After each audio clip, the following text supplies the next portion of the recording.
Yun Yun sedikit kaget saat dia mengetahui raksasa emas tersebut adalah Xiaoyan. Kemudian Xiaoyan mengeluarkan botol giok dari cincin penyimpanannya dan menyerahkan pil obat kepada Yun Yun dan yang lainnya. Setelah Yun Yun menceritakan awal mula perselisihan dengan sekte langit yang mendalam, pandangan Yun Yun tertuju kepada Cailin. Tak satu pun dari mereka yang menyangka pertemuan mereka berikutnya akan terjadi di tempat seperti ini. Xiaoyan sedikit malu saat melihat suasana terbentuk di antara kedua wanita ini. Dia melirik Xiao Yixian berharap untuk mendapatkan bantuannya, tetapi Xiao Yixian acuh tak acuh memalingkan wajahnya. Pada saat ini, seorang penatua dari sekte bunga yang telah mengkonsumsi obat dari Xiaoyan mengucapkan terima kasih kepada Xiaoyan. Xiaoyan bertanya sudah berapa lama mereka memasuki wilayah kuno ini. Penatua itu menjawab sudah 5 hari, tapi kami belum menemukan rute yang tepat. Kemudian Xiaoyan mengajak para anggota sekte bunga untuk bergabung dalam kelompok mereka sebagai tambahan kekuatan. Yun Yun ragu sejenak setelah mendengar saran Xiaoyan. Suasana kelompok Xiaoyan menyebabkan dia sulit membiasakan diri. Namun dia hanya bisa menganggukkan kepalanya setelah melihat kelompok anggotanya yang terluka. Yun Yun mengajak mereka untuk mengambil rute berputar ke arah timur. Walaupun rute barat lebih dekat, tapi di sana dijaga oleh piton setan kuno surga yang kekuatannya sebanding dengan Dozun bintang 9 puncak 5 perubahan. Mendengar itu, Xiaoyan sedikit tertarik. Kemudian dia mengajak mereka semua untuk pergi melewati wilayah piton setan kuno surga. Alasan Xiaoyan mengajak mereka karena darah piton setan kuno surga dapat memperkuat tubuh fisik seseorang. Selain itu, Xiaoyan ingat bahwa dia pernah membaca dari sebuah buku kuno bahwa piton setan surga kuno suka membangun kolam darah karena kolam darah akan menjadi lokasi di mana keturunannya akan lahir. Hanya dengan ini, Xiaoyan dapat berlatih tubuh kaca kingkong sampai ke puncak maksimal. Singkat cerita, setelah sudah cukup beristirahat, akhirnya mereka pun pergi ke tempat piton setan surga kuno. Terlihat gunung yang sangat curam dan berbahaya berdiri di salah satu sisi jalan utama. Tidak ada binatang buas yang berani melangkah ke dalam wilayah ini. Setelah mereka tiba di tempat tersebut, desis ular yang sangat memekakan telinga tiba-tiba terdengar. Segera setelah itu, seluruh gunung mulai bergetar. Ular sepanjang 1000 kaki tiba-tiba melesat keluar dari gunung dengan kecepatan seperti kilat dan membantingkan badannya ke arah kelompok Xiaoyan.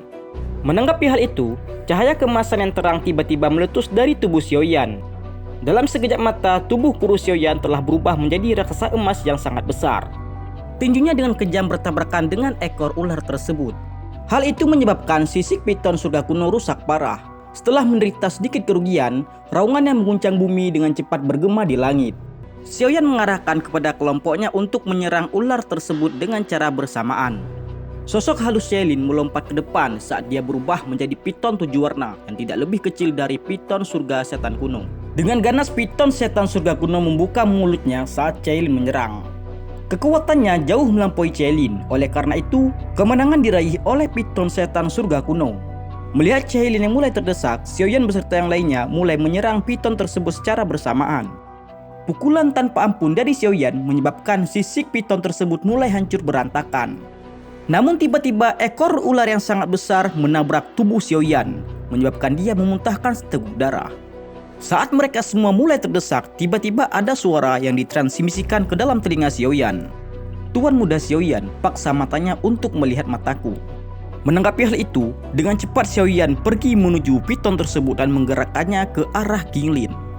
Merasa dirinya semakin terdesak, amarah piton setan kuno surga tidak terbendung lagi. Akan tetapi, mata iblis hijau giok tiba-tiba berputar di hadapannya. Seketika itu juga, niat membunuh dan amarahnya tiba-tiba lenyap dalam sekejap. Saat kelompok Xiaoyan merasakan ketenangan, keterkejutan muncul di wajah mereka. Gelombang demi gelombang kabut hitam yang menakutkan terus menyebar dari tubuh piton setan kuno surga. Hewan ini mengandalkan kekuatannya sendiri untuk melawan mata iblis hijau giok. Dengan cepat Xiaoyan mengarahkan pukulan yang diselimuti oleh api surgawi untuk membuat kabut hitam itu menguap. Cailin dan yang lainnya berusaha menghentikan pergerakan piton setan surga kuno. Qinglin yang melihatnya segera memanggil sosok ilusi piton berkepala 9 untuk menekan jiwa piton setan surga kuno. Seketika itu juga tubuh piton setan surga kuno berhenti dalam sekejap. Dan pada saat ini, piton setan surga kuno benar-benar berhasil dijinakkan. Qinglin perlahan menutup matanya. Sosok ilusi ular berkepala 9 di belakangnya juga mulai menghilang. Setelah berhasil mengalahkannya, Kelompok Xiaoyan pergi ke tempat di mana kolam darah dari piton setan surga kuno terbentuk, dan Xiaoyan mulai berkultivasi. Rasa sakit dirasakan oleh Xiaoyan setelah dia melompat ke dalam kolam darah iblis surga. Bagian dalam kolam dipenuhi dengan energi yang sangat liar dan keras. Energi ini tampaknya telah diaduk saat menghantam tubuh Xiaoyan dari segala arah seperti ular berbisa yang tak terhitung jumlahnya. Singkat cerita, setelah berhasil berkultivasi, Xiaoyan telah mencapai ke puncak Dozun Bintang 9. Dia pun mencoba mengaktifkan badan kaca King Kong sampai ke batas maksimal. Setelah Xiaoyan berhasil mengaktifkan badan kaca King Kong sampai ke batas maksimal, Cailin dan yang lainnya menghampiri Xiaoyan dan mengucapkan kata selamat atas terobosannya. Setelah itu, mereka semua melanjutkan perjalanannya menuju ke bagian yang paling dalam dari wilayah Tanah Gurun Kuno. Sampai akhirnya mereka tiba di sebuah tempat yang dimana tempat tersebut telah dikerumuni oleh banyak ahli. Mata Xiaoyan tertuju pada seorang wanita yang memakai pakaian berwarna hijau, yang tak lain dan tak bukan adalah Gu Sun Er.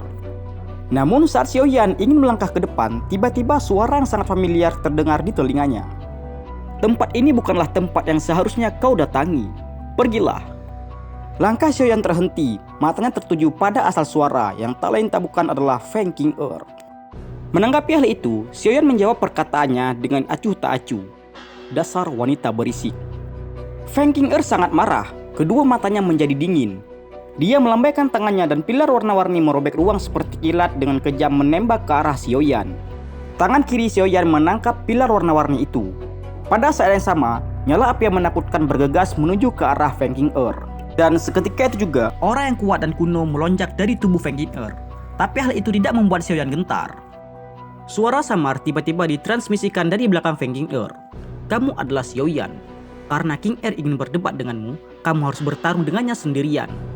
Yang lain tidak perlu campur tangan. Jika tidak, Anda akan menderita kerugian.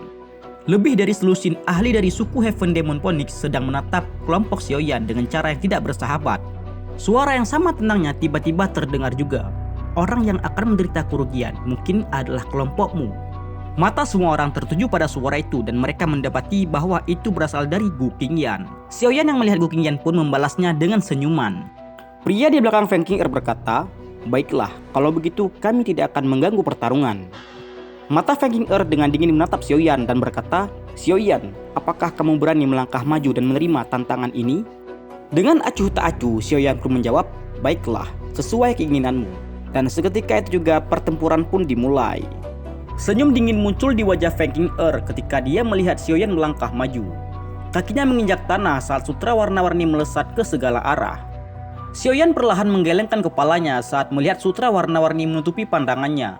Dia maju selangkah demi selangkah, api surgawi yang pekat tiba-tiba melonjak membakar semua sutra tersebut. Dibandingkan dengan sikap Xiaoyan yang sangat nyaman, wajah Feng King Er sedikit panik. Dia tidak menyangka bahwa dia tidak akan bisa menjadi ancaman bagi Xiaoyan setelah kekuatannya melonjak. Teriakan marah keluar dari mulut Feng King Er. Bayangan Phoenix surga. Sosok ilusi surga Phoenix yang sangat besar mengeluarkan teriakan yang jelas saat kedua sayapnya mengepak. Xiaoyan akhirnya berhenti karena sosok ilusi surga Phoenix yang sangat besar. Dia yakin dalam hatinya bahwa peningkatan besar dalam kekuatan Feng King Er pasti terkait dengan kerangka surga Phoenix di hutan kuno. Keseriusan di wajah Feng King Er menjadi lebih padat saat dia menatap sosok ilusi surga Phoenix. Xiaoyan, mati. Namun Xiaoyan hanya menyeringai saat mendengar teriakan dingin dari Feng King Er. Cahaya keemasan yang terang tiba-tiba meletus di tempat pertarungan. Orang-orang di sana tidak dapat melihat kehadiran Xiaoyan di mana cahaya keemasan itu muncul. Meskipun mereka tidak dapat melihat apapun, orang-orang yang hadir di sana bukanlah orang biasa. Mereka masih bisa merasakan sosok ilusi surga Phoenix yang sangat besar di langit dengan energinya yang sangat agung. Mereka kemudian merasakannya bertabrakan dengan kejam di tempat Xiaoyan berdiri. Energi liar dan kekerasan menyebar saat semua orang membuka mata mereka dengan paksa. Debu memenuhi pandangan mereka dan mereka tidak dapat melihat situasi yang sebenarnya. Saat Feng King Er merasa kalau dialah yang menang, cahaya keemasan tiba-tiba keluar dengan kecepatan yang sangat menakutkan. Sosok cahaya itu muncul di depan Feng King Er dengan gaya seperti hantu di depan banyak mata yang tertegun. Dan keterkejutan muncul di wajah Feng King Er. Suara tamparan yang jelas tiba-tiba bergema di tempat pertarungan. Semua orang melihat tubuh Feng King Er terbang kembali dan bertabrakan dengan tanah. Feng King Er telah ditampar begitu keras oleh Xiaoyan sampai dia pingsan. Orang-orang di sekitarnya menghirup udara dingin ketika mereka melihat Xiaoyan mengirim Feng Qing'er terbang dengan serangan telapak tangan. Kelompok dari suku Heaven Demon Phoenix bersama dengan pria muda yang ada di sana tercengang ketika mereka melihat apa yang terjadi. Anggota mereka menjadi sangat marah. Mereka berdiri dan bersiap untuk menyerang.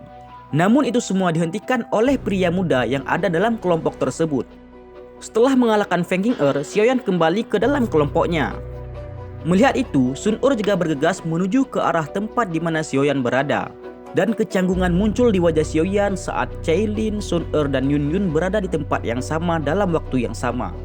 Setelah menyapa semua orang, Sun Er mengajak kelompok Xiaoyan untuk bekerja sama agar lebih mudah menuju ke tempat di mana pohon kuno Bodhisattva berada. Tempat itu dijaga oleh binatang buas yang sangat besar dan kuat. Kalau kita tidak bekerja sama, maka kemungkinan berhasil sangatlah kecil. Kemudian wajah Sun Er menoleh kepada seorang pemuda berpakaian hitam yang berdiri tidak jauh dari mereka. Dia berkata kepada Xiaoyan, "Kamu harus berhati-hati padanya karena dia berasal dari Hall of Soul." Selain itu, dia adalah salah satu dari 2 orang dari generasi muda klan Hun saat ini yang kemungkinan akan menjadi kepala klan Hun berikutnya. Hati Xiaoyan bergetar saat mendengar kata-kata ini. Matanya mengikuti tatapan Sun Er saat dia melihat ke atas ke tempat di mana seorang pemuda berpakaian hitam berdiri.